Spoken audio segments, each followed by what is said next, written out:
moving on, our next speaker for the day is Yash Mehrotra, who will be speaking on Jango Fett spawning isolated developer environments. He is currently working with Flank Sauce. Um, Please welcome Yash to the stage. Uh, Hello everyone. So developer environments is something, a topic which is very close to my heart. And today we are going to talk about these. I built a tool called Jango Fett to manage and automate launching developer environments. So let's embark upon this journey. So not so long time ago, in a galaxy nearby, a rebel startup wanted to build something incredible, but they were limited by the number of dev environments. So they reached out to someone who could save them. Their last hope, me. So I'm Yash, and I'm a back-end infrastructure platform engineer. I'm currently working at FlankSource. And before we begin, let's take a small detour into what Kubernetes is about. So it's basically a container orchestration system. Basically, it allows you to run a bunch of containers on a cluster of nodes. It works on a declarative configuration principle. And you basically apply YAML or JSON manifest, and the system ensures that the desired state is achieved. And just some 101 terminology. We have something called namespace, which is used to isolate all your resources. Then we have pods, which is the actual workload where your application runs. It has a bunch of containers. Then you have a deployment, which is used to manage those pods. And then you have a config map, which is basically where your pods get all the configuration from. So let's just take a sample deployment. And the thing that you should be looking at is the API version and kind. So the API version apps v1 basically means it's a native Kubernetes API. And then in the spec, we have set key, we want 3 replicas, and the container would be an Nginx and expose the port 80. And when you apply that, you could just write kubectl apply the file, and you could see I have 3 Nginx pods running on my cluster. But we want to do something more. The Kubernetes has a concept called CRDs, which is custom resource definitions. They basically allow you to extend the Kubernetes API, and you can write your own logic to manage your own specific resources. Let's take a small example. Let's say I just want to create a ping service, which basically takes a destination. And the thing I want to do is I just want to keep pinging on the route. And the code for that, and the thing you can look is the API version is my own, and I'm defining my own code. And how it will work is, this basically has a reconcile function. So basically, Kubernetes won't know if it's a create, read, or update. You just get the object. And we are taking the destination. We are taking whether it's IPv6 or not. And we are just pinging it for 5 times. So this is how you can write your own logic to do these things. Coming back to the original problem. So our current setup was something like we had 1 production environment, 1 staging environment, and 2 developer environments. But the problem was that to actually deploy your changes, you had to make sure that no one else was using it, and we were a team of 30, 40 engineers, and 2 dev environments just didn't cut it. And at the same point, since it was a dev environment, people used to try their own things, and it usually lost parity with both staging and production. There was no process for experimenting, but that's what dev environments are for. And me, who was part of the platform team, we started becoming the bottleneck for these changes because we were expected to maintain these environments. And the QA team had to wait a long time because, let's say, feature A, B, and C is built, but they could only start testing when all these features are merged. So hence, our search began. So we wanted to look for a tool which would be intuitive to use because in the end, we are making it for the developers. A Kubernetes first approach because it's everything runs on Kubernetes. We wanted it to be seamlessly integrated with our current system, support parallel development on multiple services. We had a microservice architecture. And the most important, it should be provide isolation with other environments. That means if you and your colleague are working on the different things, none of you should be able to break each other's workflow. But we scoured the internet and we looked at a lot of tools, but not every tool fit our solution.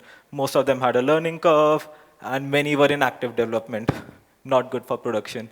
And then we thought, will we embrace any tool? It required tons of glue code to even integrate it. Everything came with their own domain knowledge, and there was no way to fix those missing features we needed. So we had an idea. What if we build our own tool? I will do what I must. So let's break down the problem. Services are easy to deploy since they are stateless, right? Everyone now writes RESTful services. And for absolute isolation, the state needs to be isolated. So where is the state, right? You keep your state in your Postgres, Redis, your object storage service, your queues. We wanted a way to create a way so that it's easier to deploy these services. And before we even began, we just laid out some guiding principles. So the CRDs we just discussed, we decided we could use Kubernetes way of expanding these APIs and use CRDs to represent everything. We can leverage Kubernetes lifecycle management system. And then since we had a lot of languages in our stack and a lot of different dependencies, we wanted to build something generic which can support all of these. And most importantly, like start small, iteratively add features while incorporating user feedback. So that begins to our second part, actually building the machine. Anyone knows any good language? Okay, let's go with Go. So the best part is that it's robust and easy to ship. When I mean robust, we didn't want something that would be breaking all the time. And it's statically typed because so that kind of solves a lot of issues. It's amazing for building Kubernetes tooling, and the best of all, it has a great community. So let's build something cool. And to do that, there's a framework called kubebuilder. So this is used for building Kubernetes APIs. And the good thing about it is it generates a lot of boilerplate code automatically for you. It natively works with the Kubernetes source libraries. And it uses a reconcile loop that I just showed you before to reciprocate Kubernetes declarative philosophy. And so the first thing that we created was we wanted to create a namespace, first of all, to isolate everything. And it looks something like this. So the API version is our own. The kind is environment, which means create a new environment. And let's say me and a friend of mine want to work on this, so we'll get the admin access for this. And you can give some configurations to it, which can be used. And let's see how the reconcile function actually works. So ignore the if loop for now, but it will get the object. And then we here are creating the namespace, creating the config, and then we are allowing people for the auth and all. Now, why we are checking if the object exists or not? Because Kubernetes, like the framework, does not know if the object has been created, updated, or deleted. So first, we want to check if the object has been deleted or not. So if it does not exist, we are actually running a cleanup process, which is basically deleting the namespace and clearing everything. Now let's take a second example, how to deploy Postgres. So this is a Postgres kind, and what happens behind the scenes is it creates a Postgres database in an existing dev server. And we found out that if you have one dev server, you can create as many databases as you want. And since it's the development environment, no one really cares. And so whenever you get the object, you do a create database. If not exists, create the user.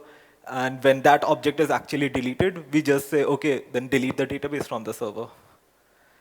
Now, Redis. So Redis is basically something like if you use a hosted Redis or a managed Redis, they are very expensive for what they do, which is just give you some memory. So it was much simpler for us to just actually launch a small pod. So how Redis used to work is that in the reconcile loop, we just used to get the Redis object. It was a stateful set, which is basically a pod with persistent storage. And just create the object and create the secrets for the application to use. And if it does not exist, just delete the object altogether. And another part of software development is the testing. So kubebuilder actually had a great testing experience because it used to launch the control plane to simulate Kubernetes. That was very helpful because we were actually able to test on the thing we were running on. It uses a framework called Gingo, which allowed you to write behavior-driven tests. So the test looks something like this. So let's take the example of Postgres. Here we are creating the Postgres CRD. And at first, so the behavior we are checking is that when you create the CRD, does the object gets created in the Kubernetes cluster or not? So that's a pretty simple check. Let's move on to something a bit more advanced. When I create the Postgres object, I'm now checking that what's the actual behavior. It should create the secret object that the applications can use. Then I'm checking whether the database is actually created or not. And then I'm also checking the status of the Kubernetes object. So the eventually function is very useful when you're working with eventually consistent systems like Kubernetes. Basically what happens is when you apply something, the controller will take some time to make sure the state is achieved. So how it works is you give it an interval and a timeout, and it will keep on running till the test succeeds. Now let's actually deploy an application. Assume we have to fix a bug, and then you also need to make sure it works by testing the entire flow on a mobile application. So it's pretty simple. I'm creating a new environment. I'm adding a Postgres, a Redis, and then this is what my actual deployment looks like. I have a API, I have a worker, and then I have a config map. So what happens behind the scenes? You get a new namespace. A Postgres database is created in the dev Postgres server. It's all yours. A Redis stateful set is created. And then your actual applications are deployed in the namespace. You get your own paradise to do whatever you want. And what the workflow was like, now you have your own namespace, so you can deploy whatever code you wanted. You would get a public API endpoint, so you can just take your Android app, put that as the main API URL, do whatever you want. And once it works, you can just push your changes to production. Neat, nice. But there was a problem. Not everyone was using it. And it was like very head scratching. Why weren't they using it? Which begins to our third part. Like, what's the problem? So let's first check how was the actual developer experience like. So devs actually used a shell script to deploy and apply these manifests. They were in a specific GitHub repo. The shell script was a bit flaky, which means that most of the time it used to fail, and there was no user feedback. So someone who didn't write the script had no idea what was actually going on. And since people were running it from their local, there was no way for us, the platform team, to push out new updates to it. So that's when we learned the harsh truth about software. Whatever you build in this life, it's not legendary unless your customers use it. So let's get back to the drawing board. We did research, we asked what their real pain points were, we figured out what they actually wanted out of this tool, and we surveyed all of them to get most of their common use cases. So we took a step back and just realized what actually happened. We built an amazing engine, but people don't buy engines, they buy cars. We had to give a complete solution. So that's when we decided to build a CLI to encapsulate all of this. It would automatically give them your help manuals for the commands and subcommands, and we basically wanted to cover all of the common use cases. What's a good language to build CLI tools? Go. So Viper is an excellent library for creating CLI applications. And since it's Go, the best part is that you get a single statically compiled binary, and which runs anywhere, everywhere. And also, it's very easy to distribute. You could just do Go install from the GitHub repo. So whenever someone wants to update it, you could just do a Go install. And this was a dawn of a new era. So instead of all these manifests and the shell scripts, now you have a very simple CLI. So we are now creating the environment. You can just use JF create environment. Then let's say you have to deploy something in that environment. You could just do the deploy service, give the environment and the service name as the parameters. We also added some quality of life improvements, like to delete the environment, we gave a command. To restart something in that environment, we gave a command. And then if you wanted to have a configuration update, we just gave a shorthand like config update, the key and value. And devs love the changes. These are not fake Slack messages that I generated yesterday night. And more than 80% of the features shipped that quarter were built using Jango Fett.